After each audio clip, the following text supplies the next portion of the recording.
Welcome to Hard Knock Life. I'm Keith Down. I'm Brittany Monet. I am Jamal Michelle. I'm Dominic Ma. And we have a guest co-host this week, guys. Who could it be? I can't see He's them. got a mask him, on and Keith. everying. Who knows? I can't see him. Hey, We should guys. ask him to take the mask off. Who's this guy with the red hand on his face? What's up? It's Desmond Chiam, the Flagsmasher Dovich himself. How you doing? What's going on, guys? Thank you for being here. You know, we start every episode of the podcast talking about whatever the new Marvel show is that week, and of course, for the last 5, it's been Falcon and Winter Soldier. Mm-hmm. So it's nice to have you, an actual Flagsmasher, on the podcast, because we love the Great to be Flagsmasher, here. by the way. Oh, good, Yeah. good. I don't know if that was necessarily the intention of them, but I'm glad that you love them. It's hard not to. It is, actually. Yeah, they do make it difficult. They paint that shade of gray well. We're Team Flagsmashers Well here. said. Hell at yeah. Hard Knock Life. And can we say it's sort of a special week because I guess as audiences we're in the penultimate episode of Falcon and Winter Soldier, so we know just about everything except what happens in the end. Mm-hmm. We assume there's going to be a big fight, but you know, next week we'll know something different. So You it's know what? great I'm to- just Case. happy. I'm so hyped for Desmond, the I'm beef just happy case. to know that you were alive at the end of episode 5. we know that for sure. Yeah, he's alive. At least at the end of episode 5, you were alive. I don't know, Oh, at the end of I don't know yeah, about sure. episode 6, Yeah. but I was one going to knows. ask real quick, super quick, Desmond, how did it feel to see Nico's name there and not Dovich in that scene of him getting just floored by Walker? Oh, man. That was, I mean, I think I had the same reaction that everyone else had to that shot of him, like, standing up and then the blood's on the shield and he's, like, slowly realizing. I was just like, that was a lot more brutal than it looked, obviously, when we shot it. But I, you know, as a person, I'm lucky. I'm glad I dodged that bullet. But it would have been, honestly, it would have been nice to get the day to work with Wyatt. Wyatt's a dope dude. I love him. and to get beat to death by the shield, I mean, that would be Yeah, man, yeah. How many people? But if it had been you, I think we can say it would be sort of a mini Glenn in Walking Dead type drama. I mean, for us, I mean, I don't think we Oh, could That's have true. Eyes handled pumped. Hashtag that. stop Asian hate. Is handled what you're that saying. exact Yeah, that probably imagery. would have been poor. That would have definitely been poorly timed, actually. Yeah. I remember watching that episode last week, and all of a sudden there was this dude talking to Carly, and I was like, that could have been Desmond. Why is that not Dovich? And then when he got his comeuppance at the end, I was like, thank God that wasn't Desmond.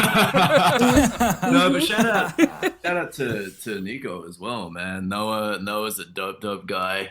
He really put his all into that. There wasn't a lot, but as thin as our material is on the ground, you know, we're there. We're doing the work, you know. So yeah, we tried just to anchor it and make it as real as possible, and I think that's why those beats hit as hard as they do, because they're not necessarily hitting the right people. Right. That's a good point. Yeah. That's So an to excellent speak. point. Now, did he get beheaded? That was my. I processed that scene as him not getting just beat the hell up, but he quite literally got beheaded. I got the impression from the way the blood splattered on the Yeah, shield yeah. to the sort of political and like historical ramifications of something like that happening, like a white guy beheading someone of Nico's background in the space that he did that. I don't know. I think, look, it was purposefully obfuscated in both as the way it was shot and also sort of in text. But I think that regardless of the mode of execution, there's a level of brutality there that harkens back to what you're talking about. It does have that same historical echo. It maybe doesn't have the same semiotics, right? The long shots of the history aren't the same, but there is a shared root. Brutal violence with a lot of, you know, people of color's historical context. You know, no matter where we come from, there are some aspects of colonization. And even though symptomatically they render themselves differently nowadays, that shared history exists. And I think in terms of not getting too specific with necessarily the mode of the beatdown, as it were, to a degree helps with the horrific identification of it. Of us with it, right? You know, not to get too heavy, but yeah. On the podcast last week, we talked about how timely, you know, we were just talking about the timing of even the episode itself, you know, in this atmosphere of Dante Wright and the Derek Chauvin trial, like to see, you know, the symbol of America making his shield bloody, caught on video, right? Because the other aspect of that scene is all of the people with their cell phones out. Like, it's such a timely scene, and in this week's episode as well, like we've actually been critical for the last several weeks about how it feels like the show is kind of like coming up to the precipice of really critiquing American history and racism and kind of like backing down a little bit. Sure. But this week's episode was like, let's just jump into the pool. And I really appreciated that. Finally. Absolutely. Yeah. Walking on the tightrope is how I'd characterize it. Yeah, I think it very much is. There's a level of, Marvel, by benefit of the size of them, needs to retain that like crazy broad appeal, right? Or something in the machine breaks down. I think they go as far as they can to the edge of things. And something that I've sort of been awakened to recently is that they're as well informed as we are, we're people of color. We live this. We're even at base relatively well informed, but there's a global audience out there for whom basic building blocks of this movement, or basic building blocks of wisdom and intelligence, just truly haven't reached. It's an issue of penetration, right? So I think Marvel's broad appeal, in terms of doing it in a broad way, like addressing these issues in a broad way, help get a lot of people to that first step. For sure. I agree that for some shows, for people, yes, especially I would say non-people of color, white people, when you are touching the surface, yes, I think it kind of gets them to be like, oh, cool, like this is kind of what's going on, and it really kind of opens their eyes. Because even with other shows, there's some shows that people are like, oh, I didn't realize that this is such a detriment or this is such an issue. And, I think this is one of the instances where comic book media, people are realizing that these are the stories that has always been told in them. Yeah. So, but yeah, it's very interesting to see people are saying that it's too political when it also feels like it's barely touching. I know, it's a wild dichotomy, and the idea that something can be too political is just so naff. Especially when it's a Captain America show. Like, how can a Captain America show not be political? Right. I feel like that's come as a placeholder for it's becoming too real. Like it's tangible now that you can ground it in a history that unfortunately we are all tied to still. And there were the freaking Sokovia Accords. That is the most political. Yeah. A whole ass movie about the political ramifications of a thing that the Avengers started. So it's strictly politics.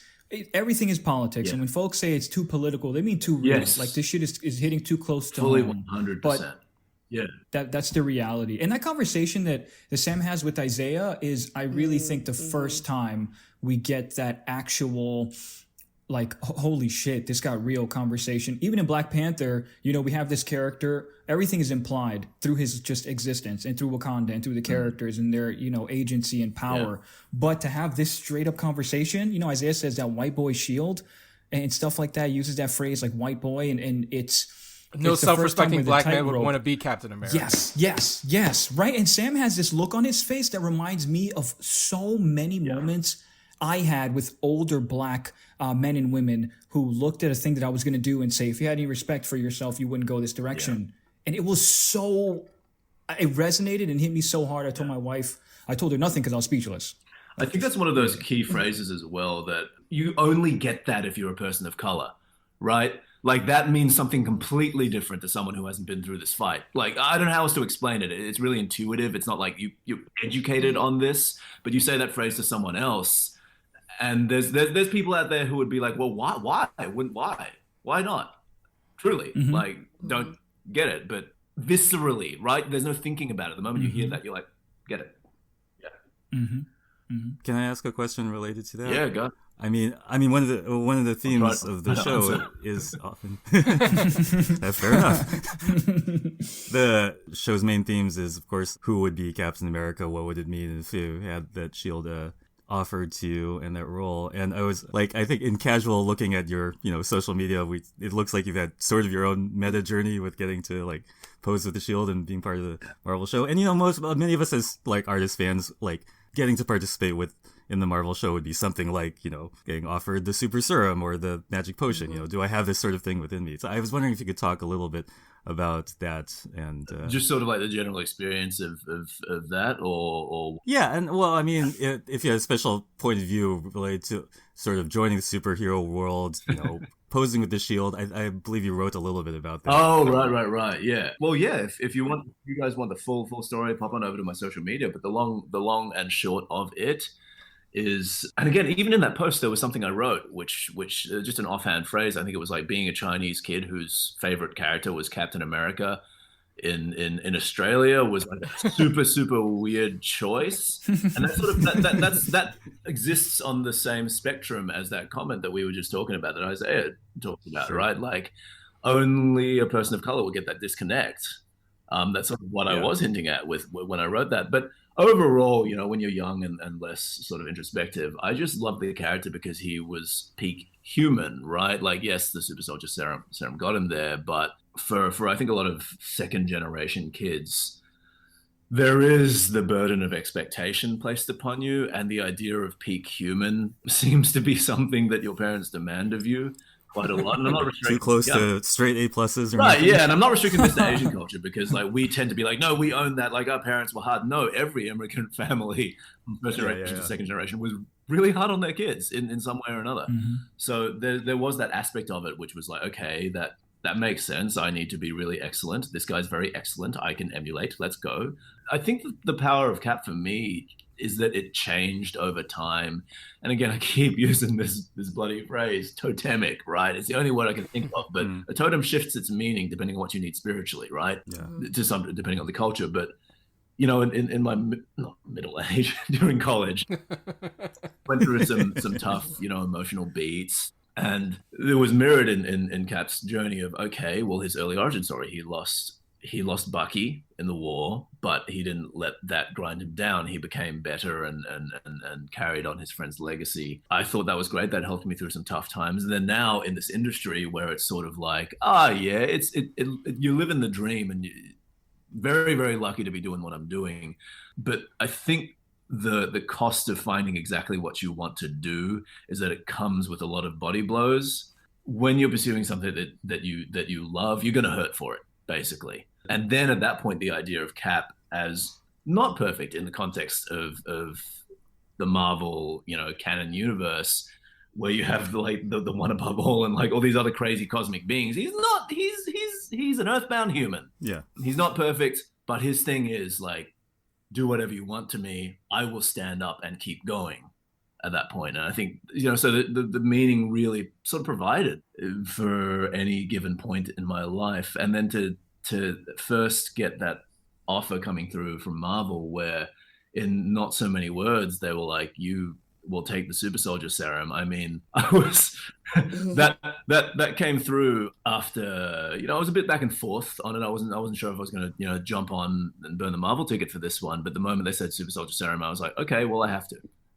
This is like weird serendipity. There's no choice. I'm jumping in. And then all that happened on set, and I asked one of the producers if I could pose with the shield, and she was like, yeah, absolutely. Just, you just go ahead and get the prop guy to take some photos. And as we were doing those photos, I told a little bit of my story to him, and another Asian guy, mind you, a Filipino dude. So, and I don't think this would have happened were he not, you know what I mean? There's an element of solidarity there. He was like, hang on a second, I'll be right back.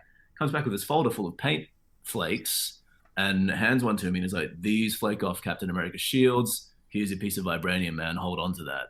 And that just sort of, it just capped everything off, pardon the pun. It just put a nice sort of hat on everything. And now I've just got that with me, and reminds me constantly, right, that can do better, especially in these trying times. Can do better, will do better. Mm-hmm.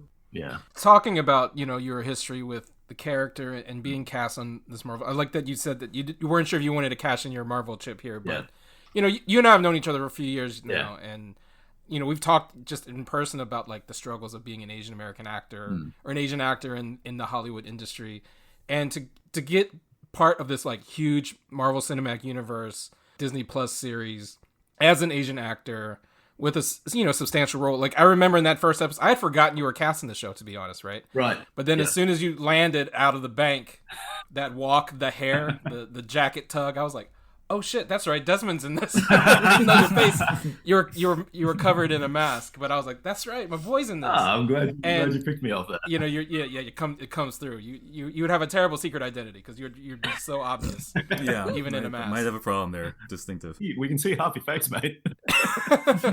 No, but like, talk about what that felt like to kind of like get this role to be part of like the MCU in whatever small way, and in this moment of like, you know, Asian Americans becoming more prominent in the industry, and you know, you've worked very hard over the years to get to a point where you can be, you know, on a show like this. Talk about that feeling when you accepted the role of Dovich. Well, I guess there's two levels to that, right? So on a personal level, the feeling is just like, this is incredible. I mean, you get on the set and they have all these crazy sets set up. We shot a lot of location as well, and beautiful locations that you know, they're closed off to the public, and they would never be closed off to the public. You get this experience of being the only ones there at the time, and look, let me tell you, like, if you're ever having a bad day where you're feeling bad about yourself and you're just like, oh, I'm trash, I'm absolute trash, get Marvel to rig you up a couple of trucks on hydraulics that you can just lift and you'll feel great. You'll be like, I'm really strong, we're good.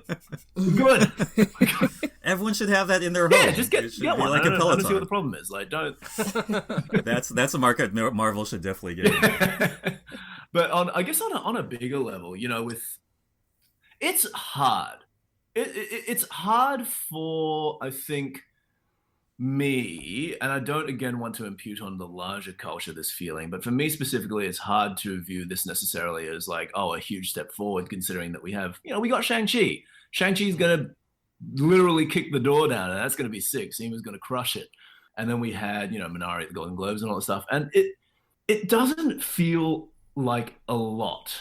But if I break it down in a more critical sense, I think the idea that you can have an Asian guy in a smaller role like this, while Shang-Chi is in production, is kind of indicative of something. Yeah. The idea that multiple of us can be working in the same thing at any given point in time across multiple levels is not a thing that would have happened in history.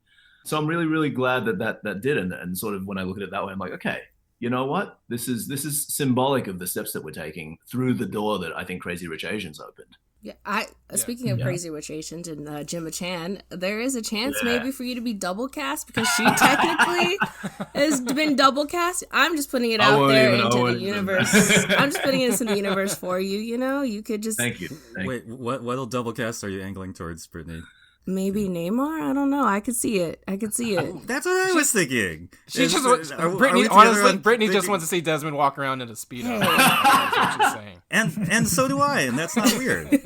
I'm desperately terrified of deep water, so it'd be a big stretch, but hey, you know what? I'm okay. Oh, really? Okay. Wow. Implicit bias about Australians' descent. But I kind of assumed you were a water guy, but totally wrong. My bad. Look, my last job was this show called Reef Break, which was like it was a procedural, but set on an island and like water and oceans and boats. Like, instead of car chases, we'd have yacht chases. And like, your character gets pushed off into the water. How cool is that? And like, you have to swim. And I'm like, that sounds really good. Water tank, right? And they're like, no, we're doing this in the open ocean. There's a shark nest 500 feet that way. Oh, no. So I guess we're calling Namor a maybe. Well, if they do the CG water like they did for Justice League, I think Desmond will be okay. I think I'll be all right. Yeah. Yeah, I was also hoping you'll join that special club of double cast actors in Marvel things. There's actually a few. There's quite a few, actually. I was thinking of the villains, like Omega Red. I don't know. That was just a guy who came to mind. That would be fun.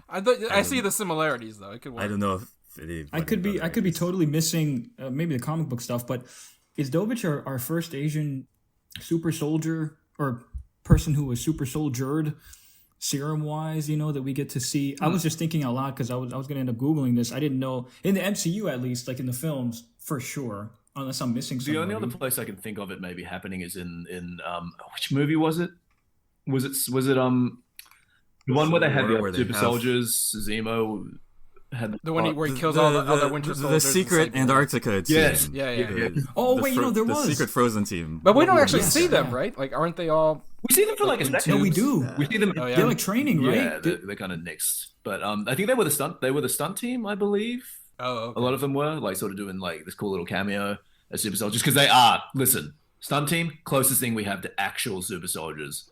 Yeah, Sure. sure. Stunt team MMA people. Those are super soldiers. But yeah, I don't know if any of them were Asian. Not sure. And Dovich is a newly created character just for this show, right? There is no Dovich in the comics. No. We're sort of this. We're all spun off that Flagsmasher. Right. Right. Instead of just the one guy, it's like a whole team. Yeah. And speaking of the Flagsmasher, like the Prime Flagsmasher, Yeah. talk about working with Aaron. Oh, mate, I could go on all day. Erin is such a G. She's the best. I love her. Erin, if you're randomly listening to this, I love you. I miss you. Where are you in my life? Nah, dude, like, I mean, she is so nice and chill and calm and really, really good at what she does, which is a rare combination. Sometimes really, really good at what we do comes with a healthy serving of asshole. She's not, man. She's so sweet. Like, just chill, down to earth, easy to kick it with. Like every day when we look at the call sheet, because mostly we were all together, but like sometimes it'd be broken up, shooting parts in different places, etc. And like it was just a better day when you saw her name on the call sheet, or like honestly any of the other Flagsmashers too. They were all lovely people. But anytime you saw any of them, it was like, tomorrow's gonna be a great day. As opposed to sort of sitting in this tent by yourself, isolated, and no one else is there. It's sort of like, But yeah, no, brightens up the set, man. She's so good. Yeah, she's great. I mean, we talk about her all the time on this podcast about how she's kind of typecast too, because we mentioned at the beginning of the pod how like the Flagsmashers are like viewed as terrorists, by the good guys, but always depends on like the point of view of who's the terrorist and who's the freedom fighter. Right. Of course, she famously plays Enfys Nest in the Star Wars universe. Yeah. Begins the rebellion there, and a lot of people who call themselves Star Wars fans don't realize that they're rooting for the terrorists because of the rebellion is the terrorists, right? Yeah. So, but talk about the politics of the Flagsmashers a little bit, because, as we said, we believe in that motto, one world, one people. Yeah. But you're clearly the bad guys, although there's some tension in your facial acting that shows that maybe you don't jive with Carly's ways, but you know what? Talk about just the depiction of that crew and where you see it in the overall picture. We're not, obviously we're not a homogenous group. Even from that first scene, right, where she comes down, she's handing out masks to all these people. I think that's one thing that does get lost in political optics sometimes, is that politics and political movements are made up of individual people. And sometimes you got to do the double dutch to figure out what each person within a movement wants. You have to, like, there's no getting around it. Obviously, with the Flagsmashers, there are thoughts that I'm having. But I think in terms of cinematically, Dovich is there to be the audience's vector, to understand that, hey, we're not, one world, one people, but there are many ways to achieve that goal. And I think for Dovich specifically, coming from the background of mob security and Madripoor, again, we did the work with that scene. We went in, we were like, okay, how does he feel about that? Not great, I don't think. I think he came from a violent place and he hates it.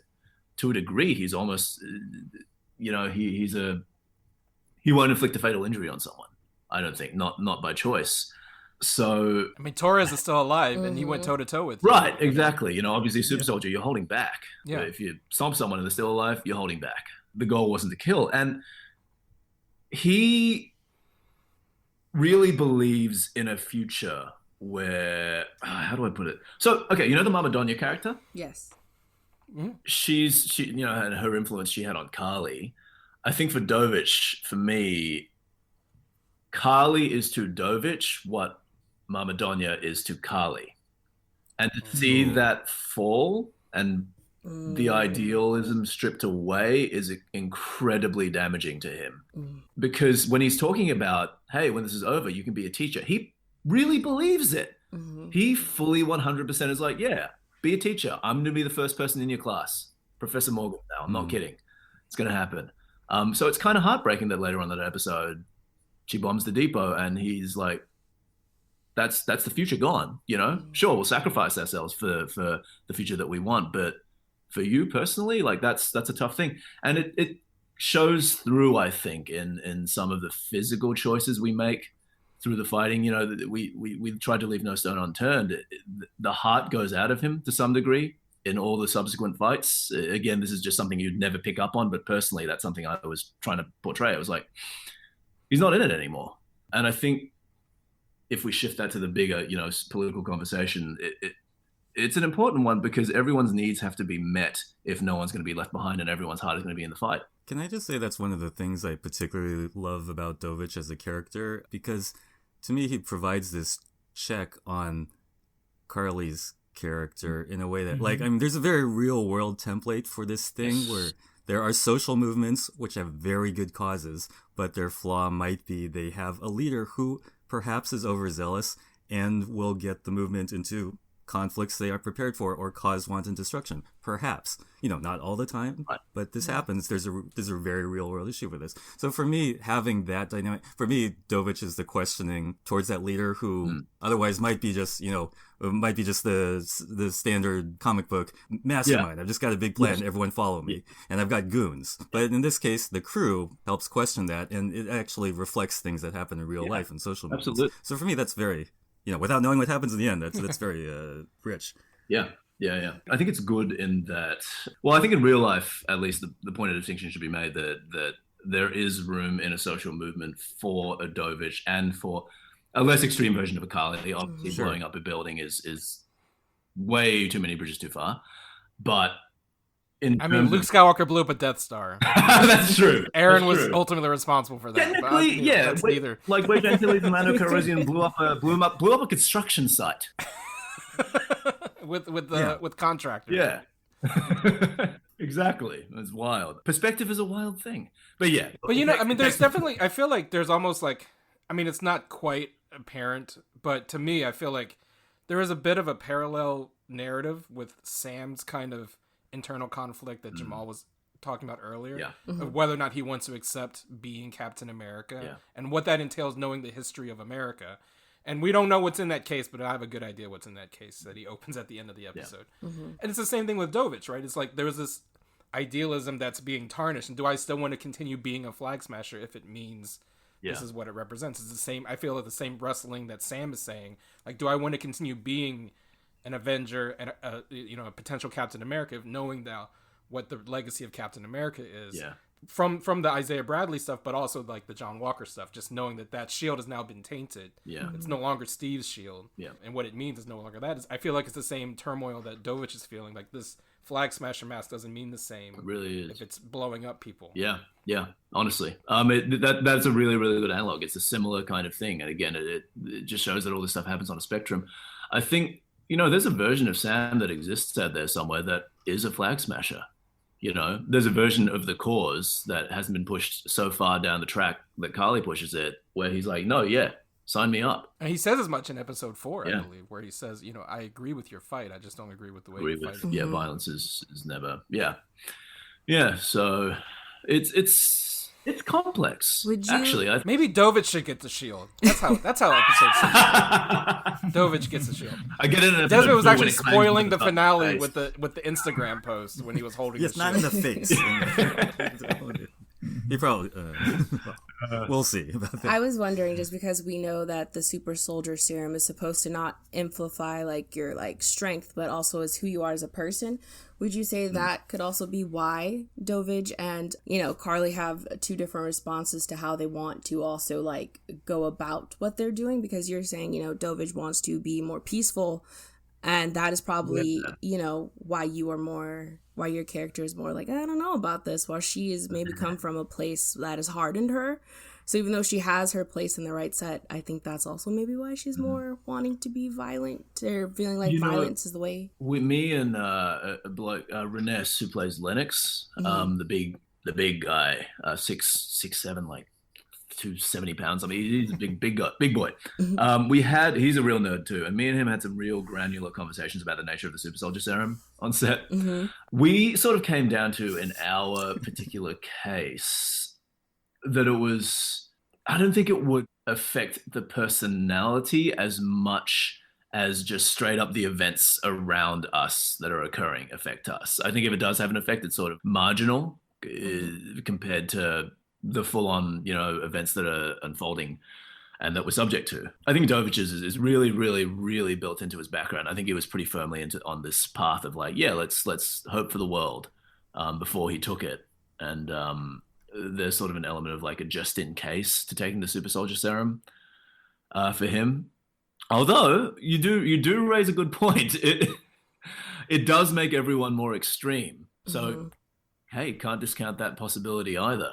That was Reness was arguing that point for sure. He was like, yeah, but like some of the stuff that we're doing is pretty extreme. So like, there has to be an artificial influence pushing us that direction.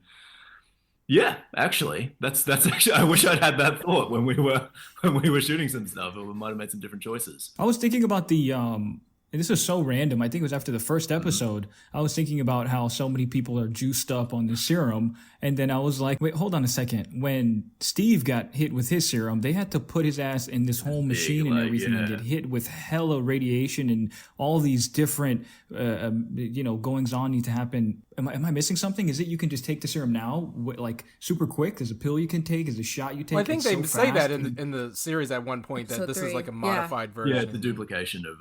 He streamlined it. Yeah. A little. Oh, streamlined. Yeah. Oh, wow, cool. And also, wow. when Steve took it was the 40s. So like, it's like computers. Right. This is the size of a supercomputer. when Steve was taking the serum, the supercomputer was the size of my house. Actually, nowadays when you take the super soldier serum, you just scan a QR code. But according to the guy, it doesn't instantly give you a super toned body, which I think is a step back. I'd be so mad. I'd be like, "Whoa, where's what the hell?" It still look like a stick, but except that it can kick ass. No one knows. That's not fun. I'd be like, I do not want to look like a stick. Iteration is meant to make things better. What the hell? Yeah, exactly. But I mean, whatever. You have to fit through doors. I'll tell that to Reness. Yeah, poor guy. On a lighter note, can you tell us what the funniest granular super soldier thing you came up with was? Because I think about things like, how often do you need to pee, and like, can your body convert pasta into lean muscle as opposed to other, normal people? I mean, what's special in your day to day when you've been super soldier? Well, it depends on the pasta, obviously. Like spelt has a pretty high protein content, so that you can suck right out to your pecs. But obviously there's the logistics of it, right? Like if you're getting out of an Uber, you don't want to tear the driver's door off. You're thinking about it. Right. You're thinking about it constantly, but if you don't want to give it away, you're trying to fit in. Yeah, no, I didn't. I somewhere in Dovich's closet is a bunch of jackets that have just been torn apart because he like put them on too fast or something. Right. That is so good. Yeah. That is so fucking good. When you first came on the set and noticed that like the Flagsmashers were all, I think you mentioned it's not a homogenous group, right? But these are ostensibly the villains of the series, right? Like, did you think about like, what did you think was behind that intention of like making sure, again, because like I think you said earlier, like if you're people of color and you're watching this, you think differently about the Flagsmasher. You don't automatically just go like straight, clearly they're the bad guys, right? Like you notice the fact that it's a diverse group of people, that it's black people, Asian people, Latin people, who are saying this like motto that I keep going back to: one world, one people. Yeah. They believe in a world without borders. And it doesn't sound like that bad of an idea if you're like trying to decolonize your mind, but clearly like the military industrial complex would look at something like this and say Antifa, right? we must like amass our military against them. So like, but when you saw that, like, did you think like, wow, Malcolm is really going deep in the optics of this kind of like question? I was genuinely surprised. I was like, oh, they're tackling this now. And obviously the optics of like a group of people of color are very different nowadays. And the idea, I mean, look, there was once upon a time where a group assembled that looked like us were just by narrative coding villains. Right? Like you go back to the Indiana Jones days, you go back to like the old James Bond, days. Yeah, that's how it works. But the idea that we were all together and we didn't all immediately jump to that conclusion, we were like, hey, there's nuance here. I think it's a testament to his writing, but also a testament to where we sit in culture right now, obviously. So far to go. So far to go. But yeah, it was nice to sort of like get on set with a bunch of people who got it. You know what I mean? if we ever had to grouse about something, it would just be like, hey, you know, this is something like I can't talk to anyone else about it, but you get it as a person of color. Man, we were with each other all the time, and there was never a moment of like, wait, no, but explain it, or like, no, I don't think that's it. It was like, no, yeah, we get it, man. Mm-hmm. Yeah, we get it. Like, here's the Puerto Rican version of that, or here's what it was like being half white, half Jamaican in the UK, but it's the same thing, you know, the same experience. You know, there's a lot of shared language that you don't have to explain. It was sort of like the way I liken it is like a lot of the sets I've worked previously, love them, love the people, but I would have to explain why there were chopsticks in my house or why I was like eating noodles that day. You know what I mean? It's just like, no, this is my comfort food. You know, I love it. And they're like, oh, that's, you know, obviously there was how exotic. Received. You have to explain it to some degree. There was no explanation necessary. I didn't have to lay any groundwork. It was really, really nice. What you talk about, Desmond, reminds me of when, like you said, like folks of color come together and you can communicate without communicating. Yeah. And it reminds me of that Key and Peele skit where they meet each other in an office space and they're two black guys around this white dude and they're talking, but just telepathically. Yeah. And they're like, yeah, brother, I got you, man, I got you. And so that really goes a long way. And it reminds me of all those moments, especially growing up. You know, you look at someone who is close, not just in proximity, but in social experience and cultural background, and you give a nod or something and they just get it. So I'm sure that camaraderie was quite beautiful because that organic chemistry plays out on screen as well. I mean, they lucked out because, you know, none of us we didn't do chem reads before. None of us had met each other. They literally put us in a tin, like an aluminium tiny Cessna plane the first day we were all on set together. And it was like, oh, we've never met any of these people before. How are they going to get along? Are we going to gel? This is like a group scene. It's a big emotional moment. Like, is it going to work? And then like half an hour in, like Tyler was beatboxing and Renessa was doing some like freestyle rhymes. And I was like busting out some old b-boy moves in this plane, mind you, which is shaking from the outside because Renessa's like stomping on the ground while he's like bringing it down. Oh, man. And like, I think the producers after he had taken a super soldier serum. Too, yeah, right? Super soldiers on a plane. Right. What are you gonna do? Stomping on it, like that's probably not a good idea. The producers were like simultaneously horrified, but also very, very relieved that we all got along very well because it was a chemistry test moment basically, and we all passed it with flying colors, I think. Nice. That's a super soldier thing, huh? Right? You have to hold back when you partner dance, right? Yeah. Because otherwise you're going to throw the person through the next room. Hang out with someone and it's just, it's dangerous. You need insurance. You can break the floor, which is probably expensive floor. If you're wearing heels, you're going to tear that thing up. Like, it's expensive. You know what I mean? It's bad. Before we wrap up, I did want to touch on a couple things about this most recent episode that, you know, I think is clearly the highlight. If we were to rank all 5 episodes, I think episode 5 is the best one, and only because they like I said earlier, they finally went there, especially that conversation between Isaiah and Sam. And I just wanted to ask the whole group, because we had talked about several episodes back how like this better not be the only time we see Isaiah Bradley in the series, right?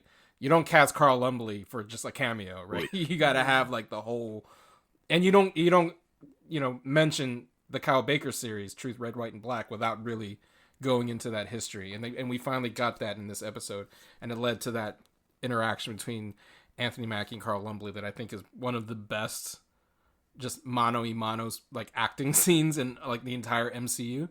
And I just want to get everyone's take on just like seeing the Truth comic book kind of come to life in that brief moment. Yeah, I said it earlier. I turned to my wife and I was just speechless because I'm like, well, holy shit, you know, they went there. And I know earlier we were saying folks may not like it when things get too real or too political, but that felt good. Mm-hmm. That was like whoa. It was a kind of recognition that didn't come from the other movies in that way where there was a necessary conversation. It was almost like a therapy. I mean, not almost. It seemed therapeutic for Isaiah to have someone to speak with on this level of like understanding, mm-hmm. Like, Sam knows what you're trying to communicate and that pain and that anguish. And it was, for me, again, it was just an indescribable moment in the MCU to get to see on screen, like finally. Mm-hmm. So for me, it was just a finally moment that I'm still processing, and I hope we get to see more of that in either future series or in more films to come, because that recognition was so beautiful and so necessary. And like I said, politics is everything, and to bring it in like this, to bring it into the world of the MCU in such an organic way was really remarkable. So, I mean, yeah, I'm still blown away. I mean, I think that's the beautiful thing about this entire series, is that it is probably the most political of any, even more so than Black Panther, even more so than the Captain America trilogy. Like, the whole Killmonger was right meme that happened, when Black Panther came out. That's this whole series, right? Like, that's the stuff that they're wrestling with this entire series. And I think, to your point, like, seeing it finally play out, because, we've had the conversations on the podcast about, like, are they going to go there? Like, they almost went there, and then they pulled back a little bit. It's like what Desmond was saying about super soldiers. Like, you can't give them the whole punch right away, or you kill them. So you got to hold back a little bit until you're ready to really go all out. And they finally went all out this last episode. I mean, it's really setting up for a finale that we'll see how, as every series, we'll see how the finale plays out. But it's the anticipation, at least, is through the roof at this point. Yeah, I think just on that, from an actor's perspective, on that scene, it's so important. I mean, the reason I quit being a lawyer and started doing this, to some degree, was fueled by the idea that, law is a very, very poor vehicle of social change. If you need to change a culture, you get into the zeitgeist, right? That's sort of more the vector. And I think it's really important that scene was as well acted as it was. You can feel the scenes that are going to be heavy, and that you have a responsibility to carry, because if you don't, then the Trojan horse falls apart. I think the fact that it was acted so empathetically and so well, frankly, is a vector to a lot of people who might not otherwise be convinced that this is a problem. The things that they're talking about are problems. You can't watch that performance and not be moved fundamentally, right? So I think that is huge, and more of that. And there are scenes where, like, that aren't necessarily directly addressing politics, that I think you can, when acted with some humanity, change people's minds about things that you're not necessarily directly talking about. So I think that's something, as actors, we talk about, responsibility as people of color and changing the world, et cetera, et cetera. Well, that doing your job really, really well is part of that. Yeah, I would say, like, also as, like, an actor just sitting there, like, this is one of the scenes that I'm like, wow, they're, like, listening. Like, something that we're told, at least, like, when you're taking acting classes, like, you need to listen to your scene partner.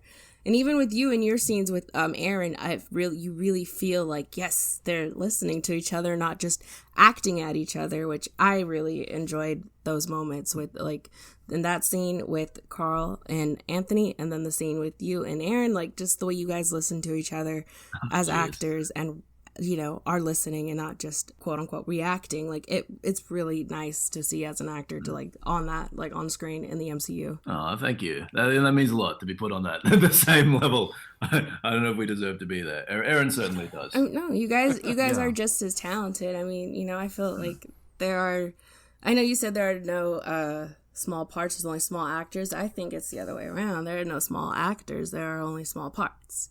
And one day, you're going to have that part, I think, that people are going to see. Because I saw it there in the scene with you and Aaron, and, yeah. No, I appreciate it. I mean, I'd be down for a Flagsmasher's prequel series. If Disney's listening. Yeah, me and the guy who plays Matthias were talking about that. Ness. Old mate Ness. He was in Sense8 as well. Yeah, good guy. Good fella. He was like, yeah, sequel would be sick. Prequel would be sick. And some of those small parts are Ant-Man, so if you like the super serum and the Pym particles in the same guy, then you've got this whole cool premise. Again, trying to get the wheels turning. Oh, I thought that was very well said, and yeah, I would co-sign on. I just enjoyed the quality of it, because I have made fun of the show, like sometimes like oh, they have time to go to a club, oh, they have time to do all these side missions, little things about the exact progression of the branching plot. But in here, I thought to have that moment where the quality of it was intimate and just the a day-to-day truth that you're speaking, that you live with every day and being listened to. And it was nicely reflected in and then they go spend some time fixing a boat, and all that just felt real and lived in and earned in that way. And so it's to use an overused word. It was humanizing. Well, and we talk about the small things that really resonate, and I think this is something that a lot of people picked up on, and it actually caused some consternation among some of the fan base. Because sometimes fans are terrible. But the scene where Bucky flirts with Sarah, people is a big deal, right? Like to show a black woman as desirable, even in a small moment like that. And of course, again, there were some fans who were like pissed off about it, but I think for the most part, that's a big thing that you don't get to see in any kind of pop culture, right? And I picked up on that right away, and I thought, to your point earlier about like it's the small things, those little details. That really resonate in the culture that will eventually change hearts and minds, and that's how you move culture. Yeah, and sometimes if that stuff is in the writing, just do it. You know what I mean? So because sometimes it's not in the writing, and you have an opportunity to move the needle. Move it.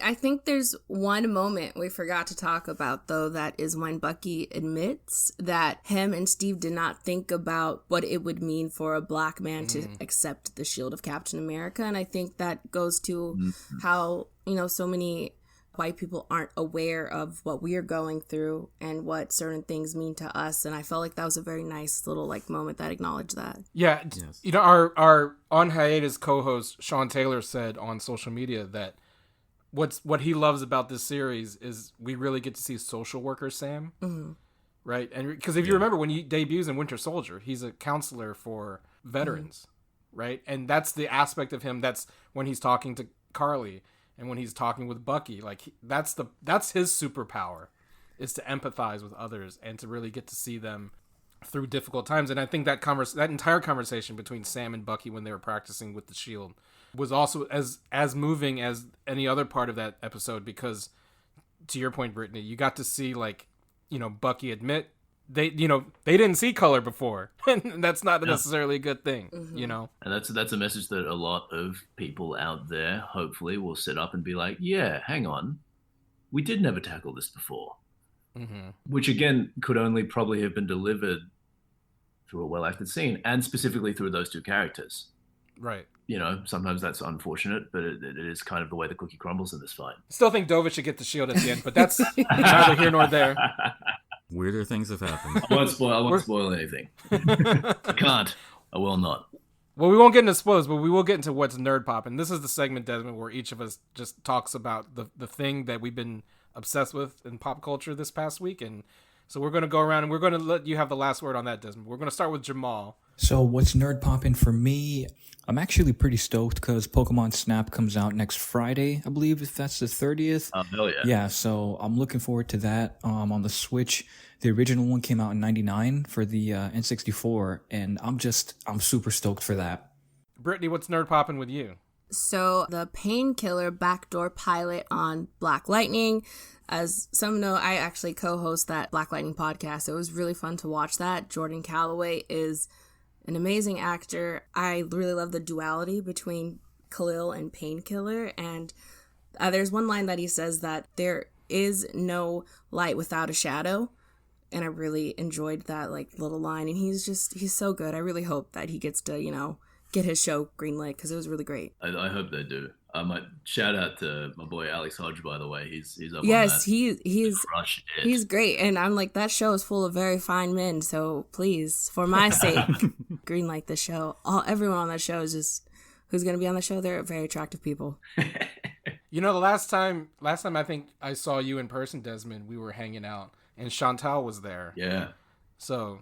Was she in the Painkiller backdoor pilot? Will Grace be part of that if that gets picked up? I know they've kind of said that some of the Black Lightning characters would probably appear on the show if it gets picked up. So I'm hoping they're one of them because she's been really great on the show, and I'm so sad that she was moved up to a series regular this season, but then Black Lightning is now has been canceled, and I'm just like, really? She's so great, and we've been wanting more of her on the show, and this is what happened. So yeah, I do hope that.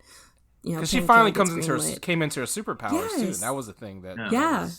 She's dope. She's such a sweet lady. I've only maybe interacted with her once, but she's very sweet, and so I'm just rooting for her and her character. Yeah, Chantal's great person. Literally one of the sweetest people. It's unnerving how sweet she is. You can't be this nice. Super niceness is a weird power. Dominic, what's nerd poppin'? Well, my nerd popping is still on topic, related to a character that we didn't mention so much, but I just learned a couple days ago that the guy who plays John Walker, Wyatt Russell, is Kurt Russell's kid. That's right. Okay, I didn't know that at all. Which means that technically he's Star-Lord's brother, Yes. right? Yeah, fully. I think that's kind of... I also didn't know that until after we finished shooting. Oh, really? Oh, wow. Okay. I was just like thinking of it, oh, what's up, Wyatt? And it's just like... It makes his whole jaw make sense. Yeah. Like, it's sort of prominently friendly, but very prominent jaw. I didn't think about it either until I think Laura, our mutual friend Laura Sirico, who tweeted it from the Nerds of Color account. Yeah, she tweeted it from the Nerds of Color account. And, ever since, all I see now is Kurt. I don't see Wyatt at all. I just see every picture, every still, every scene he's in. I see Ego, AKA the living Ego, plant. the living plant. Or maybe he actually is Star-Lord, which then... explains some other things. But that's neither here nor there. Okay. So, before we go to Desmond, what's nerd popping for me this week? This actually ended a week ago, but I finally caught up. I've been watching the Real World Reunion on Paramount Plus. I don't know if anyone in here remembers the original cast of The Real World on MTV. I'm enough a real world nerd to remember that cast. Well, it's only people of a certain age, and I think a few of us in this group are of that age that remembers that first New York cast. And Paramount Plus, it's CBS All Access's rebrand where they have all of this content from various Viacom products. They reunited the cast. The original 7 strangers picked to live in a loft and have their lives taped to find out what happens when people stopped acting polite and start acting real. And it was, if you remember, it was Julie and Eric and Heather B and Becky and Norm and Kevin Powell, who basically it was a 6-episode series. They brought back all of these cast members. And if you remember that first season, Kevin was the quote unquote angry black man. He had gotten a lot of arguments with his castmates about race and racism. And, this was in the wake of the Rodney King incident and the LA riots. So, of course, it was in the air. But for the last 30 years, everyone just remembers, oh, he's the angry black guy. And this whole reunion series is basically an apology to Kevin. Because it's like, you were right. It's 2021, and you were right, and you're still right. And that's kind of what I loved about this reunion, is that, seeing what they talked about in 1992 still be relevant, and the guy who was kind of dismissed as the kooky guy who sees race and everything turns out to be right all along. That was a very cathartic thing about watching the Real World Reunion, aside from the nostalgia of remembering when I was 12 years old and watching it the first time around. So if you haven't, you should check it out. The Real World is what gave us reality TV, for good or ill. So just to see them kind of like wrestle with that was nerd popping for me. Desmond. That is not. Sorry, the Real World. I'm so happy that that's the whole thing. Like, that makes me want to go watch it now. Yeah, right. Because the Real World kind of devolved into just like hot people hooking up in hot tubs. Yeah, you know what I mean. But like that first season, they actually wrestled with real world stuff. Glad we got a payoff now. Like, what, 20 years later or something? 30 years later, they finally like admit, oh my goodness, all these tropes that we created, we were wrong. And I think that's actually, like I said, therapeutic. Just the notion that like they did create this reality TV trope of like the angry black guy. Yeah. And again, 30 years later, you realize everything he said in every episode was absolutely correct. All the arguments about racism, it just took the world 30 years to kind of catch up. To your point, still has far to go. But now we're at a point that we can actually acknowledge that like these things are real. Yeah. So anyway, check that out, The Real World Reunion on Paramount Plus. Desmond, what's nerd popping with you? Oh geez. Does watching HGTV count? No. Yeah, sure. You can nerd out about. I've been playing a lot of video games. I've been playing a bunch of video games. Oh, which ones? Really, some off the beaten trail stuff. I'll tell you. Two JRPGs, or one's not a JRPG. I'll explain.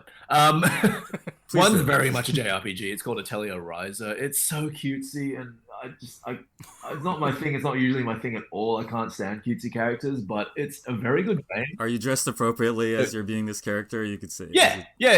Everyone's dressed appropriately in this one. In the other one, I'll get to that. All right.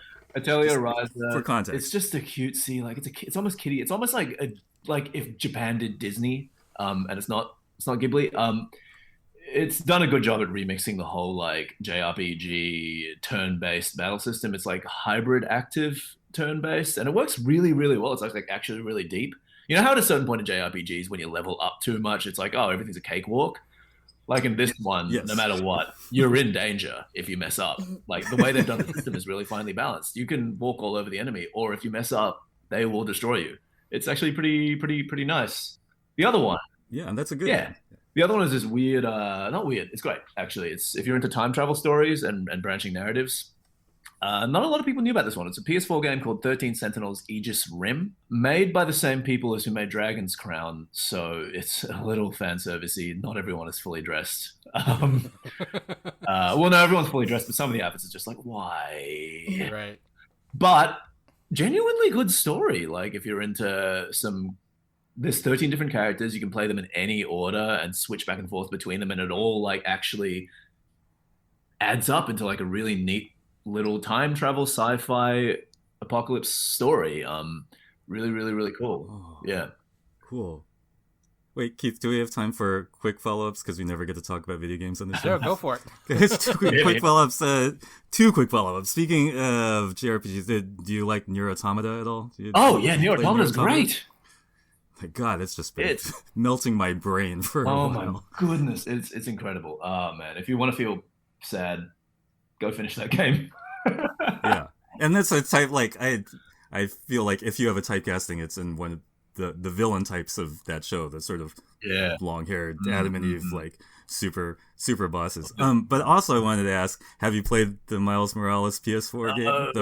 I actually still have the original Spider-Man one on backlog too. I haven't jumped into that yet. Oh my god! No, I have to. At some point, we're going to come to it one of these days to associate with the final episode of the series. But I do want to talk to someone about how the quote-unquote villain in the Miles Morales game reflects Carly and the Winter Soldier story so much. I think it's very, very similar sort of revolutionaries with some superpower and maybe a little bit too much zealousness in the way they attack the system. Although you could argue that my character in the Miles Morales game is really even more righteous than Carly. Like she just seems like she doesn't really do anything really off, but they have to have a villain for the purpose of the video game. Anyway, so I just hope you get some time in your life to I definitely have to play that game and maybe if think about that one. But thanks. That's one of those games that I'm just waiting for the amount of time where I can like really sit down. And the reason I started these two other random games is because like I don't have a lot of time right now. I'm like, I don't really care about these. I've never heard of them. I'm just gonna play them, and like they're actually really good. The ones I care about are like I need like 5 days to just sit down and blast through the whole thing. I binge my game. If only there were a pandemic that kept you at home all the time. I know, wild, yeah. If only. Well, Desmond, I want to thank you so much. I've been wanting to have you on the podcast for a long time now, so I'm finally happy for having me on. Make it happen. Really, really glad. Yes, thanks so much. Really glad to be here. It's so much fun, and I hope we see each other in real life soon too, man. We're open. One day, man. We'll once we get back to normal and I'm fully vaccinated finally, and getting there. We'll get there. I know you're almost there, and once we start flying on planes again, we'll see each other. In the meantime, Desmond, how can people find you on the internet? I'm on Instagram. I'm on Twitter. I'm pretty much a douchebag on both, but come find me at Des Chiam, DESCHIAM, M for Mary, on both of those platforms. Awesome. Dominic, how can people find you on the internet? I'm at Doma, DOMMAH. Britney? You can find me on Twitter, Instagram, and all that good stuff at Hi Britney Monet. It's HIBRITNEYMONAE. And then you can also check out my other podcast, which is the Black Lightning Podcast at BL_podcast. And yeah, check all that good stuff out. We actually got to have Jordan Calloway on, kind of. So I wasn't there, but my other co-host got to talk to him, so it was pretty cool. So you guys should check that out. Cool. Hell yeah. Jamal? You can find me on Twitter at XPROSPERE. You can find me on Twitter at The Real Chow and follow the Nerds of Color at The Nerds of Color. Go to hardknockmedia.com to find this and all of the podcasts in the Hard Knock family. Subscribe on Apple, Google, Stitcher, Spotify, youtube.com/nerdsofcolor, and give us a like and a review. Email us, thenerdsofcolor@gmail.com. Support us at GoFundMe on Patreon and buy merch at TeePublic. And until next time, we are one world, one people. Yes. One world, one people. This is when we start the terrorist stuff. We start bombing. Master plan. Explosion sound.